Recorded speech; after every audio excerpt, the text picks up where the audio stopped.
Hello guys, welcome to our channel. आज हम करेंगे ग्रामर विद द फन। तो हमारी ग्रामर की सेकंड क्लासेज है ग्रामर विद द फन, और हमारे ग्रामर का आज का टॉपिक है इडियम्स प्रैक्टिस, यानी कि idioms which are very important for our competition test.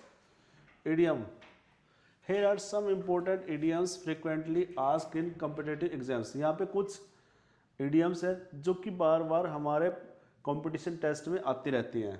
तो फर्स्ट है हमारा a blessing is disguise something good that seems bad at first। यानी कि blessing in disguise का मीनिंग यही होता है कि कोई ऐसी चीज़ या ऐसी थिंग्स जो शुरुआत में तो हमें बैड लगती है लेकिन बाद में वो हमारे लिए सही साबित होती है। तो उसके लिए हम वर्ड ये जो इडियम है ये यूज करते हैं। A blessing in disguise. Example, losing that job was a blessing in disguise. यानी कि यहाँ पे जो पर्सन है ना, इसने वो जॉब लूज की थी, यही जॉब उसके लिए ब्लेसिंग डिस्गाइज की, क्योंकि उसको आगे फर्दर अच्छी जॉब मिल गई या अच्छा उसने बिजनेस स्टार्ट कर लिया। Second, beat around the bush, avoid the main topic. Beat around the bush यानी कि हम बोलते रहते हैं ना कि यहाँ वहाँ की बातें घटना, यानी कि मेन पॉइंट पे नहीं आना। तो अवॉइड द मेन टॉपिक यानी कि जो मेन टॉपिक होता है उसको तो हम अवॉइड करते हैं, और दाएं बाएं की बातें जो अनइम्पोर्टेंट होती हैं उनको यूज करते हैं। Don't beat around the bush, tell the truth, यानी कि सच्चाई बताओ, यहाँ वहाँ की बातें क्यों यूज कर रहे हो। Once in a blue moon, once in a blue means क्या, वेरी रेयरली, जो कि बहुत ही कम होता है, बहुत ही कम, यानी कि ऐसा काम जो कभी कभार होता है, वंस इन ए ब्लू बोलते हैं उसको। He visit his village once in a blue moon means क्या है कि वो अपने गांव में कभी कभार ही जाता है, यानी कि बार बार नहीं जाता वो। तो इसलिए इसके लिए हम वर्ड यूज कर रहे हैं once in a blue moon. Next one, hit the nail on the head. Hit the nail on the head, say exactly the right thing, यानी कि कोई भी जो बात है हम सही समय पे सही दिशा में बोले उसे हम बोलते हैं hit the nail. You hit the nail on the head with your answer. तुमने क्या किया है, अपने आंसर से हिट द नेल कह, यानी कि सही समय पे बोले हो। Second, piece of cake. Piece of cake means क्या होता है, वेरी इजी, यानी कि something that is piece of cake means क्या होता है कि ऐसा काम जिसको हम बिल्कुल आसानी से कर सकते हैं। The test was a piece of cake, the test was a piece of cake. यहाँ पे जो टेस्ट है ना वो बच्चों के लिए काफ़ी ईजी हुआ। पीस ऑफ केक का मीन्स क्या होता है, ईजी, यानी कि आसान। Second one, burn the midnight oil means क्या है, to work hard. Burn the midnight oil का मतलब क्या है, to work very hard, study और वर्क लेट एट नाइट, यानी कि काफ़ी देर रात तक स्टडी करना या मेहनत करना। Example, see burn the midnight oil before exams. उन्होंने क्या किया है, एग्जाम से पहले काफ़ी कड़ी मेहनत की है। बर्न द मिडनाइट यानी कि कड़ी मेहनत करना, जिसको हम हिंदी में बोल देते हैं कड़ी मेहनत, कड़ी मेहनत करना। Next, break the ice, start a conversation comfortably, यानी कि किसी के साथ जब हम बातें शुरुआत करते हैं, यानी कि स्टार्टिंग में, तो जो फर्स्ट हमारी कन्वर्सेशन की हम स्टार्टिंग करते हैं उसे हम बोलते हैं आइस ब्रेकिंग या break the ice. The teacher told a joke to break the ice, यानी कि टीचर ने क्लास में आइस ब्रेकिंग के लिए, ब्रेक द आइस करने के लिए क्या किया, फर्स्टली एक जोक सुनाया क्लास में। Next one, call it a day, stop working for the day, यानी कि पूरा दिन काम करना इसको छोड़ना, यानी कि call it a day. We finish the project and called it a day. हमने काम को क्या कर दिया, फिनिश कर दिया, and called it a day. Stop working for the day, यानी कि एक दिन के लिए काम को यहाँ पे रोक दिया, यानी कि रोक देना, काम को रोकना। Under the weather, feeling, under the weather means क्या था, फीलिंग इल, यानी कि जब कोई बंदा बीमार हो रहा है तो उससे पूछेंगे how are you, how is your health, तो वो सिंपली ये बोल दे कि under the weather. Under the weather का मीनिंग क्या है, फीलिंग इल, यानी कि वो क्या हो गया है, बीमार पड़ गया है। I am feeling under the weather today. I am feeling under the weather today means क्या होता है कि मुझे आज मेरी तबीयत आज ठीक नहीं है, तो इसका मीनिंग ये होगा I am feeling under the weather का तबीयत ठीक नहीं है। Next, spill the beans. Spill the beans means क्या, रिवील द सीक्रेट, यानी कि भेद खोलना, भेद खोलना, spill the bean. He spilled the beans about the surprise party. उसने क्या किया, सरप्राइज पार्टी का जो बिल वो था, सरप्राइज पार्टी देनी थी, उसने सरप्राइज पार्टी के बारे में पहले से स्पिल द बीन्स कर दिया, यानी कि पहले से ही बता दिया। तो उसने क्या कर दिया, भेद खोल दिया।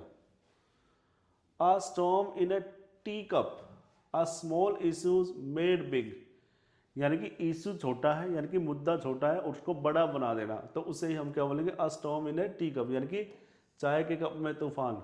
वैसे भी छोटी बात छोटी और उसको बड़ा किया जा रहा है। Their argument was just a storm in a tea cup.